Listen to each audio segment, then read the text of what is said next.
the biggest WrestleMania what ifs. A couple weeks ago, we talked about CM Punk leaving in 2014.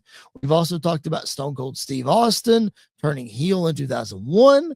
And then last week, we talked about what if Sting would have beaten Triple H at WrestleMania 31. All three of those individual video clips are available in our archive. So go check it out. Make sure that you check those out. Leave your comments and what you think of those what ifs. That would mean the world to us as well. But tonight, let's talk about arguably the greatest WrestleMania performer of all time. And no, I'm not talking about the actual Mr. WrestleMania, Shawn Michaels. I'm talking about The Undertaker. His 21-0 winning streak came to an end at WrestleMania 30 against Brock Lesnar. But Andy, the biggest what if for tonight's episode is what if The Undertaker's streak had come to an end sooner? Or what if it hadn't been Brock Lesnar who ended his streak? When I pose those questions to you, what comes to mind as maybe when it should have happened, who it should have been? Is it somebody he faced or he didn't face? Was Brock the right guy? Just the whole fantasy booking of the streak, if you will. So I don't think Brock was the right guy. Okay. I don't hate the Brock decision as much as a lot of other people do because I kind of get it. Yep. But if anybody doesn't need it at that time period in their career, it was Brock Lesnar. 4 names come to my mind. Okay. 3 of them he faced before this happened. 1 of them he faced after. I think Randy Orton in their match is a real option because that's like the first Mania match where the streak became the streak. They talked about it, they referenced it, everything like that. But if you're not going to give it to Randy, I think Edge was an option, and apparently they were going to have him win, and he said, "Nope, I'm not going to be the one to beat him." And then the other 2, you can call me biased, whatever. Punk, after his long run with the world title, giving him that at WrestleMania, you're not going to give him the main event and Brock Cena. What's the next best thing?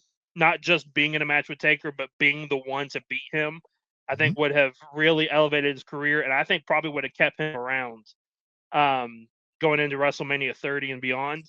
But the one I probably would have done that makes the most sense is at WrestleMania 31, or even doing it at WrestleMania 30 still, and not doing the match that they had.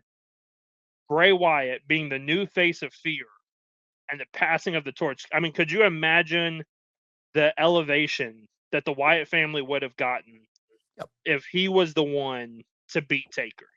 Now, you can give Taker his win back, at Survivor Series, like that match that they had that you can do. But I think Bray would have been an awesome option of a young guy who is starting in the career, who has a lot of similarities to Taker, and a character that, if we're honest, shouldn't really work in the world we live in today, but was captivating to everybody. Have him beat Taker, and then he becomes the real new face of fear moving forward, and has that he's able to use. I think Bray would have been an amazing option at WrestleMania 30 instead of Brock.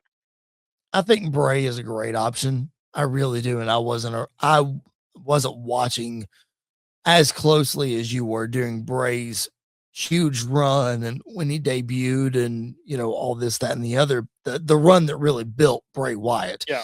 So, but I understand that makes a lot of sense. I would have probably, if it were Bray, I would have done it at WrestleMania 31 or 32, give him another year or 2.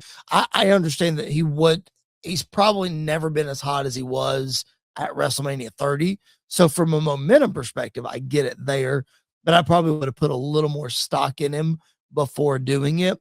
I think the best choice is Randy Orton, but I wouldn't have done it in 2005. Yeah. I would have done it in 2009. Like that version of Randy, you build that, because I think that's the problem they're having with Gunther right now, is he's known as the career killer. but you got to get him in some normal matches so that we don't think that he's killing literally every person's career. Or if he doesn't kill someone's career, then we're disappointed and his nickname makes no Is sense. Seth retiring soon? Right, exactly. That's what I'm saying. Like, Yeah, yeah, you can't do that. You can't have every feud be about the career. So I think same thing right. with Randy. You can't have every feud be about the legend. Well, maybe Taker beats him once, but then Randy comes back around in 08 or 09, whatever it is.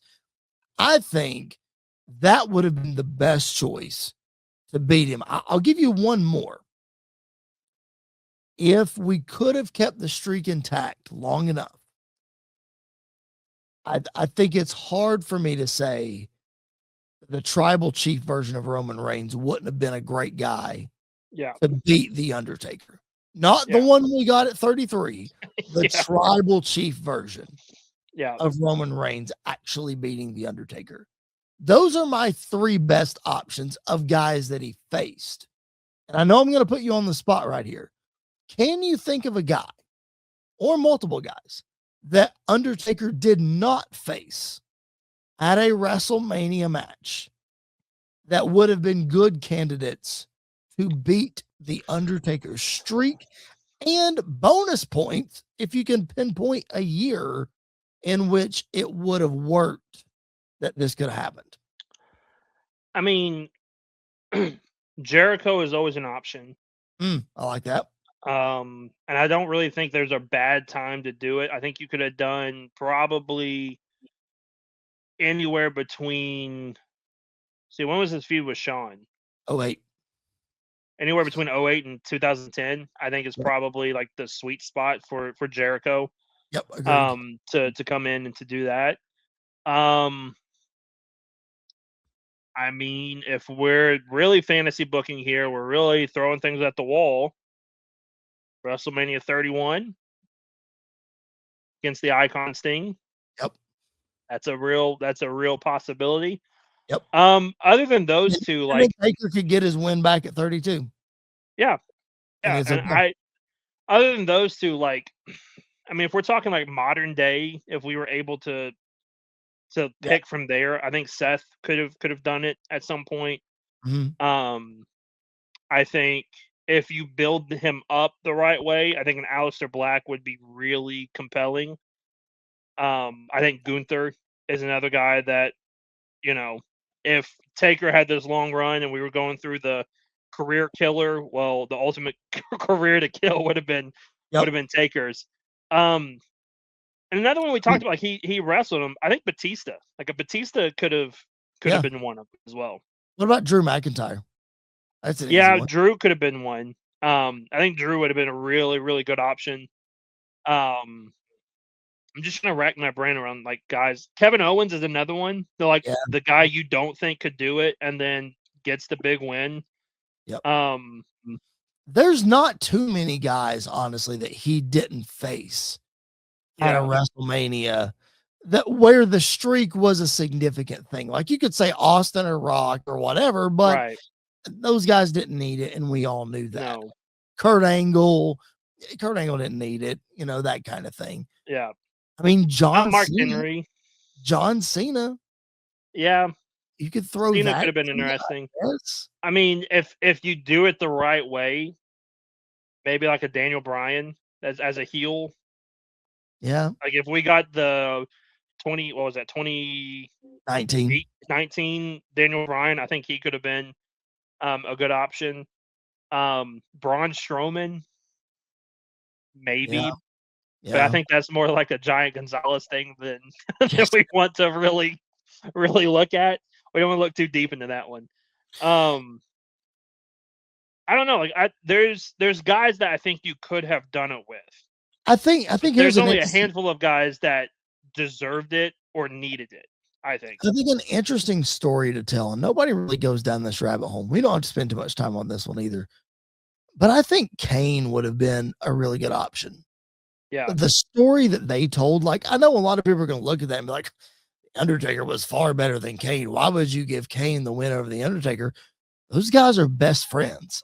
Yeah. And there's no better way to wrap up the story of the Undertaker's little brother coming back from the dead Yeah. than the Undertaker's little brother putting him out to pasture, Yeah.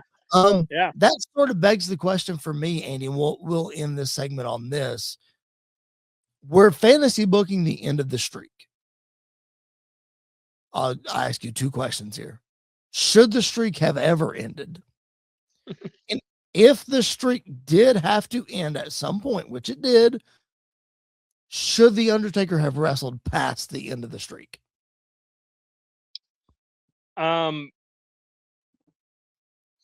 If this is a weird one, if I don't think the streak should have ended. I think the streak should have been Taker's thing forever. Yep. That's like a thing nobody is ever going to beat. Nobody's ever going to even come close to, let's say he beats Brock and he wrestled at 31, he wrestled at 32 and 33 and 34. So that made him 25 and 0. Yep. And then again at 36. So 26 and 0. He didn't wrestle and he hadn't wrestled since. Right. Yeah, I don't think the streak should have ended. Yeah. I really don't. I think it's just such a fascinating thing because everybody talks about Goldberg's winning streak that was so fabricated, like absolutely fabricated. But with Taker, there's video proof of everything happening, and he would have been 26 and 0. I think the streak should have never ended. Yep. If we did have to have the streak end, it should have been the end of his career. I agree. It should have been like, this is the moment that it was going to happen. Not, lose the Brock, come back and have his get back and then retire against Roman and then not retire against Roman and then retire against AJ, but he never really said he retired against AJ. So, like, could he come back? Maybe. I don't know. I think Hall of Fame speech, he said, never say never. Exactly. I think if he was going to lose the streak, it should have been his last match. Agreed. I also think WrestleMania 30 would have been a fine time to put a bow in his career.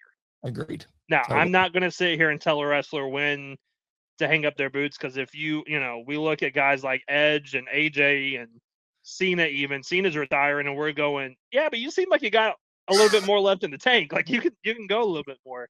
Yep. But with Taker, like I think 30 was probably his last like great WrestleMania match. For sure. Yep. Because he had a streak of them. I mean, he faced Randy, and then after Randy, he faced Mark Henry?